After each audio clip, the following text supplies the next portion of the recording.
이스라엘은 나가서 블레셋 사람들과 싸우려고 에베네셀 곁에 진치고 블레셋 사람들은 아벡에 진쳤더니 블레셋 사람들이 이스라엘에 대하여 전열을 벌이니라. 그 둘이 싸우다가 이스라엘이 블레셋 앞에서 패하여 그들에게 전쟁에서 죽임을 당한 군사가 4,000명 가량이라. 백성이 진영으로 돌아오매 이스라엘 장로들이 이르되 여호와께서 어찌하여 우리에게 오늘 블레셋 사람들 앞에서 패하게 하셨는고 여호와의 언약궤를 실로에서 우리에게로 가져다가 우리 중에 있게 하여 그곳으로 우리를 우리 원수들의 손에서 구원하게 하자 하니 이에 백성이 실로의 사람을 보내어 그룹 사이에 계신 망군의 여호와의 언약궤를 거기서 가져왔고 엘리의 두 아들 홈니와 비느하스는 하나님의 언약궤와 함께 거기에 있었더라. 여호와의 언약궤가 진영에 들어올 때에 온 이스라엘이 큰 소리로 외치며 땅이 울린지라. 블레셋 사람이 그 외치는 소리를 듣고 이르되 히브리 진영에서 큰 소리로 외침은 어찌 되느냐 하다가 여호와의 궤가 진영에 들어온 줄을 깨달은지라. 블레셋 사람이 두려워하여 이르되 신이 진영에 이르렀도다 하고 또 이르되 우리에게 화로다. 전날에는 이런 일이 없었도다. 우리에게 화로다. 누가 우리를 이 능한 신들의 손에서 건지리요. 그들은 광야에서 여러 가지 재앙으로 애굽인을 친 신들이니라. 너희 블레셋 사람들아 강하게 되며 대장부가 되라. 너희가 히브리 사람의 종이 되기를 그들이 너희의 종이 되었던 것 같이 되지 말고 대장부같이 되어 싸우라 하고. 블레셋 사람들이 쳤더니 이스라엘이 패하여 각기 장막으로 도망하였고 산이 심히 커서 이스라엘 보병에 엎드려진 자가 30,000명이었으며 하나님의 궤는 빼앗겼고 엘리의 두 아들 홈니와 비느하스는 죽임을 당하였더라. 아멘. 우리 옆사람과 인사하겠습니다. 하나님이 이 자리에 우리와 함께 하십니다. 하나님이 이 자리에 우리와 함께 하십니다. 아멘. 우리 이 말씀 믿고 예배 드리시기 바라겠습니다. 아멘. 오늘 우리가 이제 사무엘상 4장 이 말씀을 보시겠는데 이 사무엘상 4장의 지금 배경은 어떻게 되냐면 사사기의 마지막 시대에 이 지금 있는 상황입니다. 사사기의 마지막 상황이고 사사기는 어떻게 한다고 그랬습니까? 사사기 때 사람들은 자기의 소견에 옳은 대로 행하였더라. 자기 마음대로 행하는 게 사사기였고 또 이 하나님의 말씀이 아주 희귀했던 때가 사사기입니다. 하나님의 말씀을 이 사람들이 잘 알지를 못하였던 때. 그런데 사무엘이 태어났어요. 사무엘이 태어나서 이제 그 엘리 제사장에게 바쳐져죠. 그렇게 엘리 제사장에게 교육을 받으면서 자라나고 사무엘이 어느 정도 자라나서 예언도 하고 하나님과 사무엘과 늘 같이 있었을 때였는데 사무엘이 아직 그 사역을 하지 않았을 때에 그럴 때에 지금 이 오늘 4장의 장면이 일어나게 된 것입니다.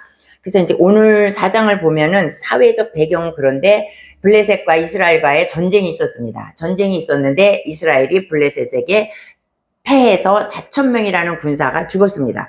그러니까 이제 이스라엘 장로들이 왜 우리가 졌는가? 왜 하나님은 우리에게 전쟁에서 우리를 지게 했는가?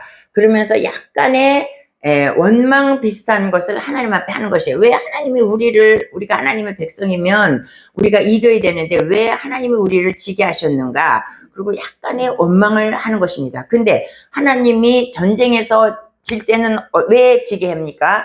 이스라엘 백성들이 죄가 있을 때, 그들이 하나님의 말씀을 잘 듣지 않고 불순종하고 원망 불평했을 때는 반드시 이스라엘은 지게 되어 있습니다. 여태까지 역사를 쭉 보면 이 사람들은 그것을 깨닫지 못하고 왜 우리가 하나님의 자녀인데 왜 전쟁에 졌을까?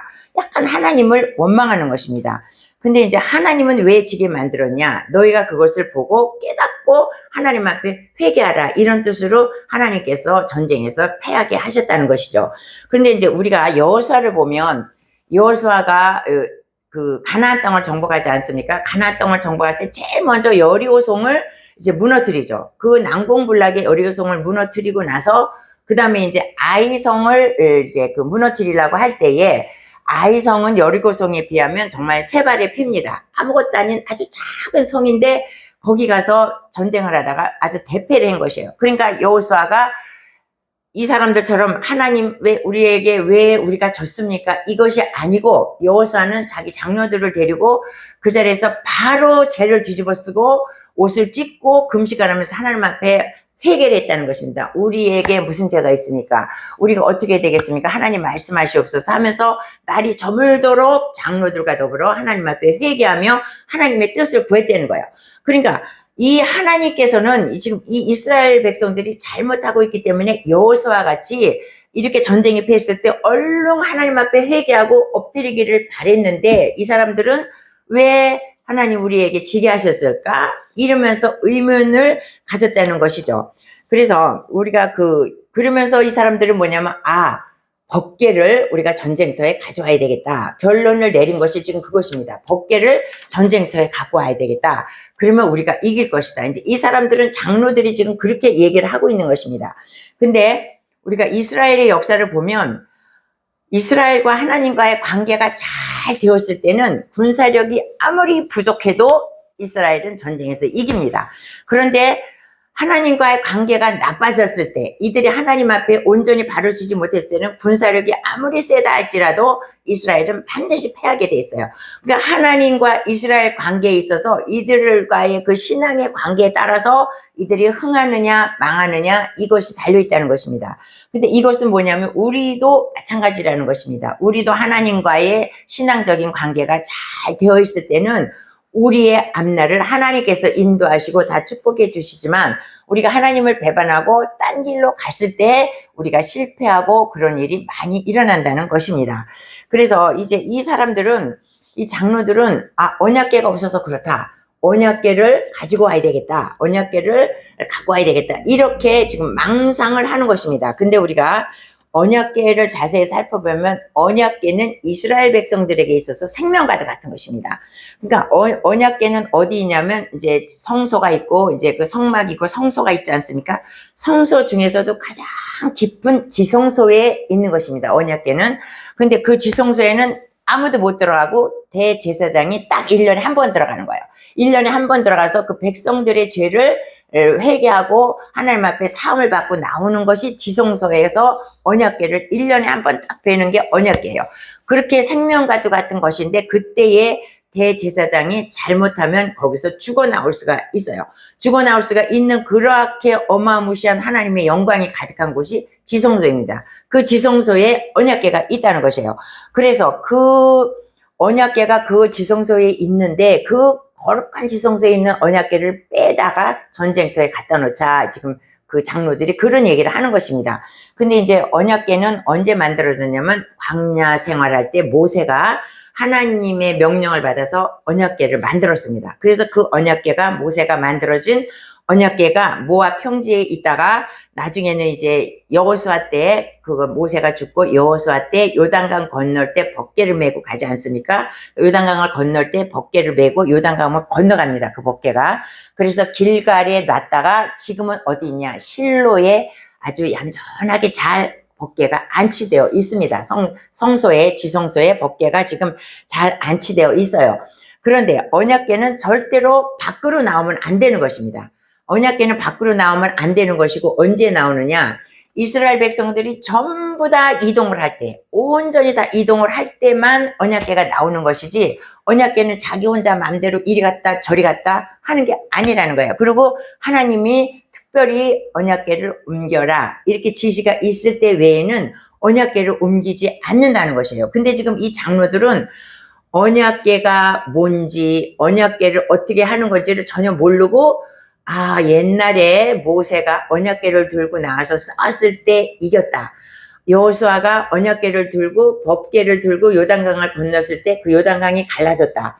여리고성을 7바퀴 돌 때도 그 법궤를 앞세우고 돌았을 때 이겼다. 이 사람들은 그 언약궤라는 것이 무슨 그것이 하나님이라고 생각을 하는 것입니다. 그러니까 그 언약궤에는 하나님이 영광이 있고 하나님께서 함께 하시는 것인데 그 법궤 자체, 그 나무 그 법궤를 그렇게 중요시했다 이거예요. 그래서 그 법궤만 있으면 우리가 이긴다 이런 것입니다.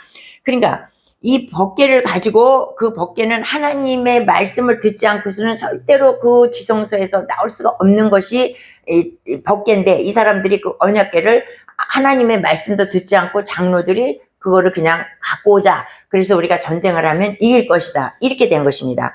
그러니까 이것은 뭐냐면 이 사람들이 신앙이 아무것도 그때는 하나님의 말씀이 희귀한 때였다. 처음에 제가 말씀을 드렸습니다. 하나님의 말씀을 이 사람들이 모르는 거예요. 그러니까 이 사람들은 법궤를 뭐 어떻게 생각하느냐? 하나의 부적으로 생각했다 이거예요. 그러니까 우리가 부적만 갖고 있으면 어떻게 된다. 아마 여러분들도 어렸을 때부터 부모님의 아마 우리가 유교적인 사상으로 그런 게 굉장히 미신이 많았죠. 그래서 뭐 이거 이렇게 하면 뭐 네가 어떻게 된다. 아프면 뭐 이걸 어떻게 하면 네가 안 아파진다. 뭐 지갑에다가 뭐 부적을 넣고 다니면 뭐 지갑에 뭐 돈이 많아진다. 이런 부적들을 여러분들도 아마 한두 개 정도 부적을 다 하고 다녔을 것입니다. 근데 저는 어떤 걸 하고 다녔냐면 대학교 시험 보러 가는데 그 옷 안에다가 처음에 난 애기가 입었던 첫 번째 입었던 남자 아이가 입었던 첫 번째 아이가 입었던 베네 저고리 그거를 이 몸에다 지니고 가면 학교에 붙는다 이런 것이 유행을 했었어요. 그래서 제가 누가 구해줬는지는 모르지만 하여튼 집안에서 구해줬겠죠. 그래서 애기 베네 처음에 난 아들 베네 저고리를 이렇게 몸에다 붙이고 시험 보러 갔던 것이 이런 것이 다 부적이래. 그게 무슨 쓸데가 있습니까? 아무 짝에서 쓸데없는데 우리나라는 그러한 신앙의 바탕이 있었다는 거예요. 그래서 저도 그런 걸 가지고 갔고 또 이제 뭐 이렇게 믿는 사람들은 뭐 뻘건 거 이렇게 뭐 도장 찍은 거 이런 거면 수도 없이 벽에니 뭐 이런데 뭐 굉장히 많이 넣지 않습니까? 지갑 아마 남자들은 아마 엄마들이 지갑에다가 부적 같은 거 굉장히 많이 해줬을 거예요. 해줬었어요 그거 어머니가? 안 해줬어요? 지갑이요? 지갑에다 부적 안 해줬어요? 갖고 다녔죠? 그러니까 우리나라 사람들은 다 이렇게 부적을 갖고 다녔다 이 말이에요. 근데 지금 이 사무엘 시대 때 사무엘이 역사하지 않았을 그 시대 때 벌써 이 사람들은 이 법궤를 부적으로 생각했던 거야. 이것만 갖고 나가면 전쟁에서 이긴다. 그렇게 생각을 하고 귀하고 하나님의 영광이 가득한 그 법궤를 전쟁터로 가지고 나가자. 이제 이렇게 했던 것입니다. 근데 이제 그 법궤는 계속 말씀드렸지만 이스라엘 백성이 전체 움직일 때 움직이는 것이고 하나님이 이것을 움직여라 할 때만 움직이지 장로들이 법궤를 왔다 갔다 해라 이런 거는 정말 너무나도 무식하고 어마무시한 지금 실수를 이들이 하고 있는 것입니다. 그러니까 이것은 뭐냐면 이것을 가리켜서 결국 우리가 무당 종교라고 우리가 그렇게 말할 수가 있는 것입니다. 그래서 이제 이것이 법궤는 지금 실로에 있는데 실로에는 누가 있냐면 엘리 제사장이 거기서 대제사장이 있었습니다. 그리고 엘리 제사장이 있었고 엘리 제사장의 아들 홈니와 비누아스가 거기서 이제 제사를 지내고 있었습니다. 그러니까 이제 장로들이 이제 사람을 시켜서 법궤를 전쟁터로 가지고 와라. 그렇게 하니까 이 홈니와 비누아스가 제사장이면 제사장은 그러한 법을 너무나 잘하지 않겠습니까? 그 법궤에 대한 법을 공부도 많이 했고 자기 아버지가 제사장이니까. 그런데 이 홈니와 비누아스는 이 사람들은 이미 제사장직을 포기한 사람들하고 마찬가지예요. 우리가 홈니와 비누아스 잘 아시죠? 아주 패역하고 아주 악을 행했던 두 아들, 엘리와 그 두 아들이에요. 그래갖고 그 제사를 지내고 나서 고기를 삶으면 고기가 익지도 않았는데 사원을 시켜가지고 익지도 않은 고기를 삼지창으로 찔러갖고 갖고 오고 또 날고기를 막 굽지도 않고 날고기를 막 제사장이 갖고 오란다 해갖고 막 제사를 지내고 굽지도 않은 고기를 막 날고기를 막 갖다가 먹고 이런 것이 홈니와 비누아스입니다. 그리고 회막에서 수종드는 여인과 같이 동침을 하고 아주 이루 말할 수 없는 엘리의 두 아들인 거 여러분 다 아실 것입니다. 홈니와 비누아스는 이미 제사장이 아닌 것이에요. 그러니까 제사장이 하나님의 음성도 듣지 않고 백성도 움직이지 않는데 법궤만 덜렁덜렁 가지고 무슨 이제 전쟁터로 가는 것입니다. 그러니까 자기가 무슨 모세나 된 것처럼 신이 나서 법궤를 메고 전쟁터로 가는 것입니다. 그러니까 이제 전쟁터에 이제 법궤가 왔습니다. 법궤가 오니까 어떻게 해요? 막 이스라엘 백성들은 다 무식하니까 법궤가 등장하라니까 막 언약궤가 왔다고 막 난리가 난 것입니다. 와, 언약궤가 왔다. 우리 진영에 언약궤가 왔다. 그러면서 막 춤추고 환호성을 하고 소리 지르고 북치고 장구치고 막 축제가 벌어진 것입니다. 법궤가 왔다고. 그러니까 이 사람들도 그런 거예요. 아, 법궤만 왔으면 이제 우리는 이제 이 전쟁에서 되게 이겼다. 그러면서 막 신이 나갖고 거기에 도취되어 있는 거야. 법궤가 온 것에 대해서. 그런데 블레셋 진영에서는 지금 그런 거예요. 그런데 저 이스라엘 진영이 왜 저렇게 시끄럽고 축제 한마당에 저게 무슨 일이냐. 그러니까 그 블레셋 사람이 뭐냐면 신이 히브리 사람의 진영에 왔습니다. 이렇게 말하는 거야. 그들의 신이 히브리 사람들 진영에 왔다. 이렇게 말하는 거야. 그러니까 이 블레셋 사람들은 히브리 사람들의 그 신이라면 굉장히 무서워합니다. 왜냐하면 자기네들은 애굽하고 싸웠을 때 번번이 져. 그때 애굽이 최강대국이었기 때문에 애굽하고 싸웠을 때 굉장히 맨날 패배를 하는데 이 히브리 사람의 신을 앞세우고 전쟁을 했을 때 430년 동안 종살이 하던 그 백성을 애굽에서 탈출시켰다는 것이 히브리의 신이라는 것을 이들은 알고 있습니다. 그래서 종살이 하던 그 강력한 애굽의 그 바로를 물리치고 430년 동안 종살이 하던 사람을 출애굽시키고 또 홍해수를 가르고 광야에서 기적 행했던 것을 이 블레셋 사람들이 다 알고 있다는 거예요. 그러니까 이 사람들이 막 무서워서 벌벌 떠는 거예요. 그러면서 도대체 어떻게 이런 일이 일어날 수가 있느냐. 그전에는 이런 일이 없었는데 우리가 어떻게 하면 좋을까 하면서 그 사람들이 걱정이 터졌습니다. 우리 8절을 읽어보겠습니다. 8절.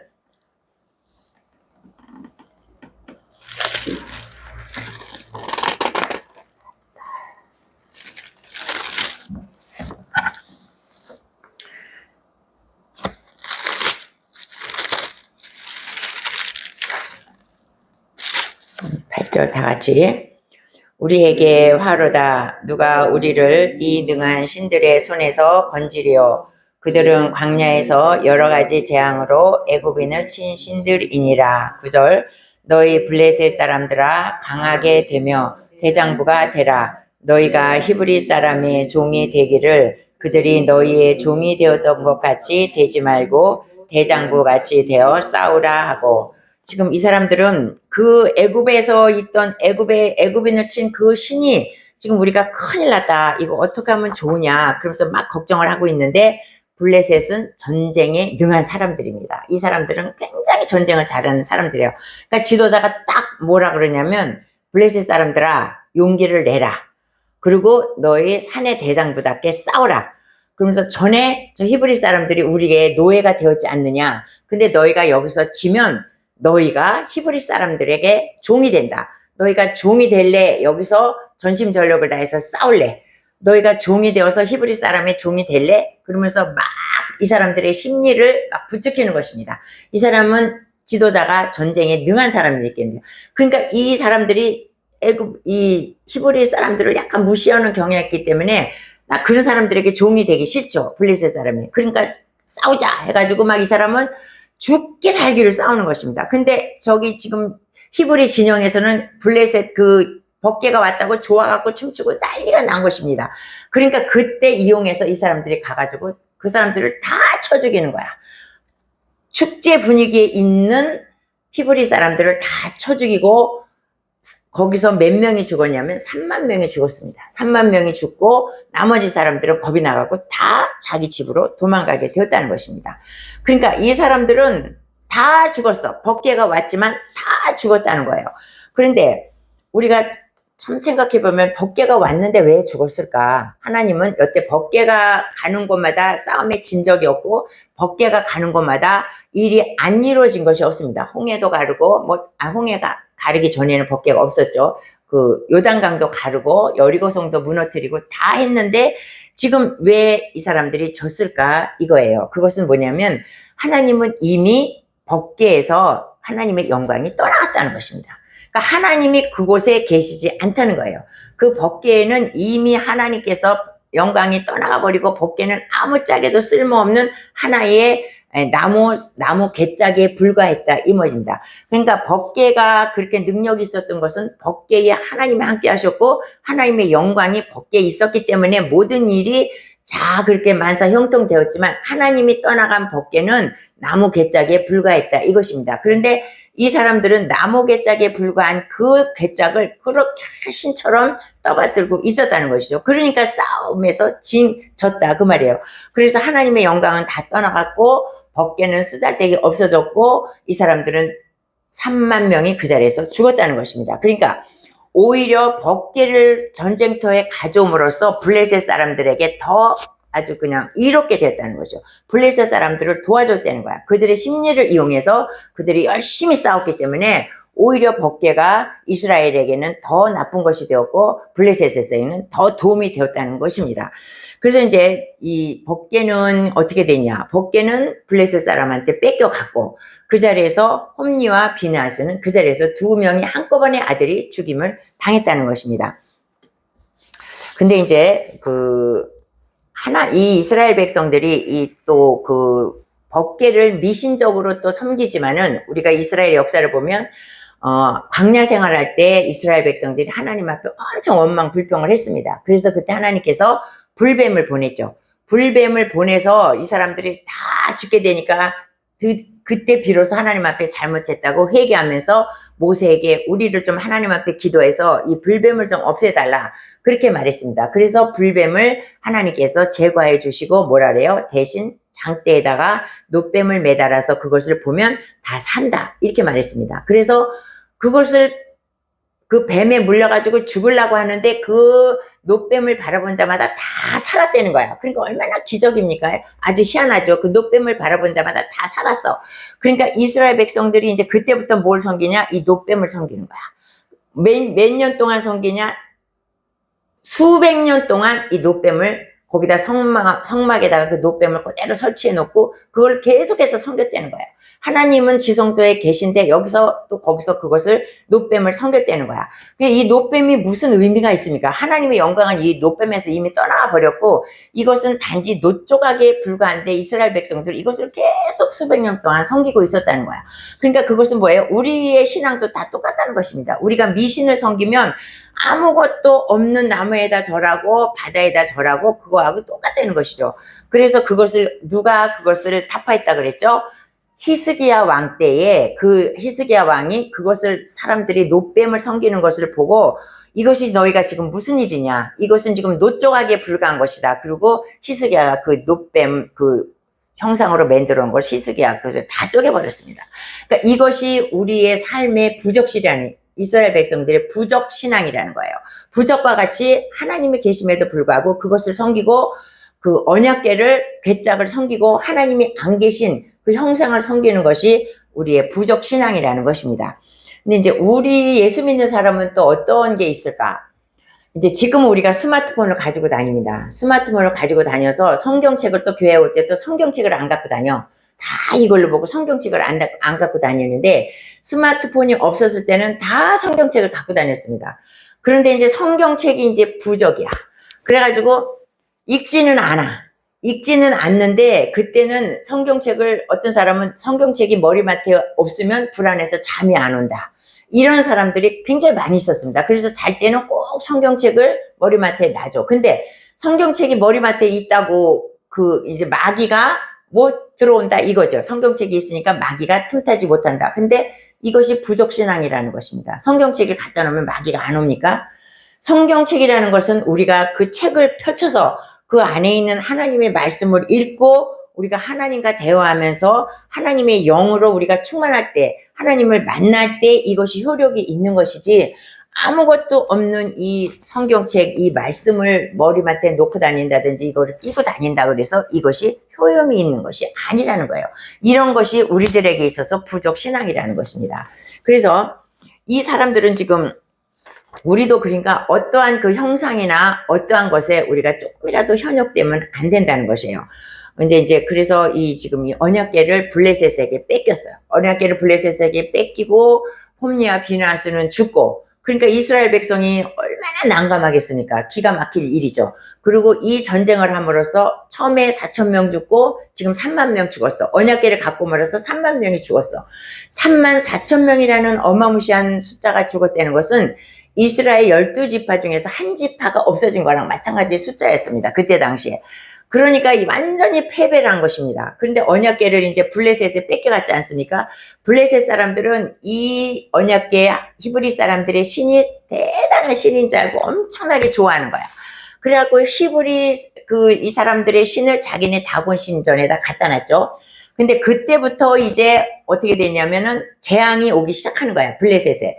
처음에 아스돗에 갖다 놨는데 그것이 도착하자마자 아스돗이란 도시에 계속 전염병과 악성 악성 이런 거 종기 나는 거 있잖아요. 독종이 막 백성들에게 퍼지기 시작하는 것입니다.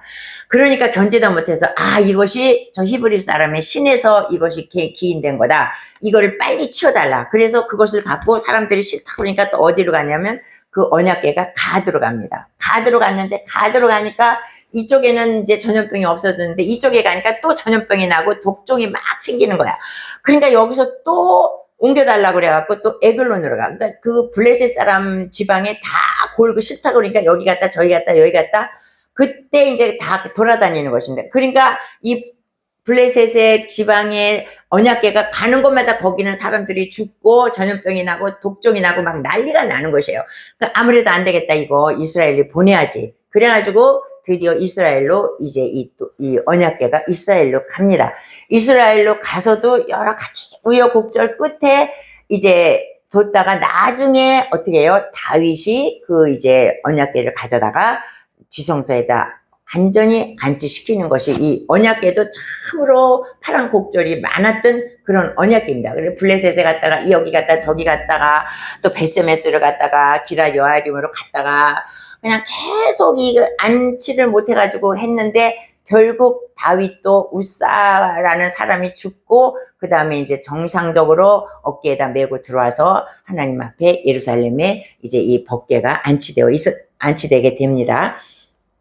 그런데 이제 그러면 이 엘리와 그 엘리의 두 아들 홈리와 비누아스는 어떻게 되었는가?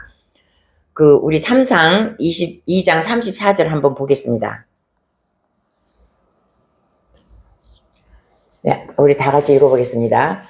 내 두 아들 홈리와 비누아스가 한날에 죽으리니 그 둘이 당할 그 일이 표징이 되리라. 하나님께서 엘리 제사장에게 말씀을 했습니다. 너가 그 아들 교육을 똑바로 시켜라. 그리고 엘리 가문이 완전히 다 멸망하게 될 것이다. 엘리도 죽고 엘리 가문이 멸망을 한다는 것을 하나님은 이미 그 계시를 통해서 말씀을 해주셨어요. 근데 뭐라 그러냐면 내 두 아들 홈리와 비누아스가 한날에 죽겠다. 하나님께서 이렇게 말씀을 하셨다는 거예요. 근데 하나님의 말씀은 1.1획도 변함이 없다 그랬습니다. 하나님은 이 언약의 말씀을 지금 이루어 주시는 거예요. 어떻게 두 아들이 젊은 아들이 한날 한시에 이렇게 죽겠습니까? 근데 한날에 둘이 같이 죽었다는 거야. 그러니까 이 사람들은 안 와도 돼. 안 와도 언약궤를 안 갖고 와도 되고 갖고 올 것도 아닌데 자기네가 무슨 뭐 모세나 된 것처럼 그냥 언약궤를 메고 전쟁터에 왔다는 것입니다. 만약에 전쟁터에 왔어도 자기네는 이 제사장들은 전쟁을 하는 사람들이 아닙니다. 이 제사장들은 전쟁을 하는 것이 아니기 때문에 자기들이 전쟁터에 나갈 일이 없어. 근데 전쟁터에 그 뒤에 가만히 있어도 되는 것이 제사장이에요. 근데 잘났다고 앞에 나가서 어디에 있는지 모르지만 그랬다가 결국 둘이 거기서 다 죽임을 당했다는 것이죠. 이것은 무엇이냐면 하나님께서 하나님의 약속을 이루신 것입니다. 그러니까 엘리 제사장은 자기 아들이 죽은 것을 다 알고 자기가 나중에 마지막에 죽지 않습니까? 하나님의 약속이 이루어지는 것을 엘리 제사장은 다 봐. 그러고 나서 자기가 나중에 이제 그 소리를 듣고 나중에 자기가 죽지 않습니까? 그래서 이 아들이 둘이 다 죽고 말게 되는 것입니다. 그래서 이 엘리 제사장의 두 아들은 이루 말할 수 없는 패역한 인간들입니다. 그래서 우리가 보면 저렇게 나쁘고 악하고 그런 사람들이 왜 저렇게 오래 살고 부귀영화를 누리고 살고 그러는가 그랬는데 악인은 잘 나가는 것 같지만 결국 악인의 종말은 결국 망하게 되어 있다는 것입니다. 하나님께서 악인을 그냥 놔두지 않죠. 악인은 그러니까 너희가 그러잖아. 행악하는 자로 인해서 너희가 두려워하지 말라고 근심하지 말라고 그렇게 말하지 불평하지 말라고 그렇게 말씀하지 않습니까? 그래서 우리가 말라기 4장 1절을 보겠습니다. 다 같이 만군의 여호와가 이르노라. 보라, 용광로 불같은 날이 이르리니 교만한 자와 악을 행하는 자는 다 지푸라기 같을 것이라. 그 이르는 날에 그들을 그 뿌리가 가지를 아니할 것이로되. 아멘. 뭐라 그래요?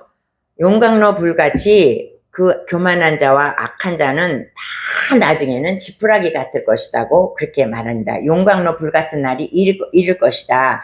그러니까 뭐라고? 행악자는 반드시 망하고 행악자로 인해서 너희들은 불평하지 말라. 그 말씀을 하고 있는 것입니다. 그것은 또 뭐냐면 우리가 처음에 한때는 예수를 잘 믿었다 할지라도 우리가 예수를 잘 믿었다 할지라도 우리가 나중에 예수를 잘 못 믿고 옆길로 간다면 하나님은 아무리 내가 과거에 잘 믿었다 할지라도 하나님은 또 나를 버리신다 이거예요. 그러니까 하나님은 항상 내가 하나님 앞에 같이 있을 때 하나님도 나와 같이 하는 것이지 나 옛날에 잘 믿었어. 근데 지금 안 나가. 하나님 그런 나를 버리신다는 것입니다. 그러니까 우리는 항상 하루도 쉬지 말고 하나님과 늘 같은 관계에서 하나님과 나와의 관계를 잘 비춰보면서 우리가 조금이라도 옆길로 가지 말아야 될 것을 말하고 있습니다. 그러니까 이 오늘 본문을 통해서 우리에게 주시는 말씀은 이 사람들은 뭐냐면 하나님이라는 것에 대해서 하나님에 대한 경외심은 조금도 없습니다. 그리고 오직 하나님을 이용해서 전쟁에 승리하려고 하는 것이에요.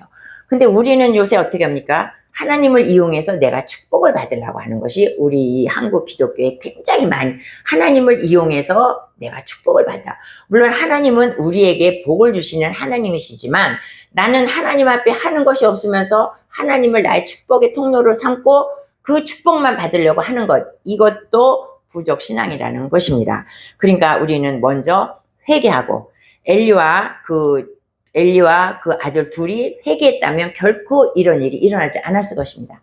그러나 그들은 회개하지 않고 자기의 갈 길을 갔기 때문에 결국 죽게 되었고 하나님을 두려워하거나 하나님을 경외하지 않았다는 것입니다. 그래서 우리는 늘 하나님을 존경하고 경외하고 하나님과 동행하는 여러분의 삶이 되시기를 예수님 이름으로 축원합니다.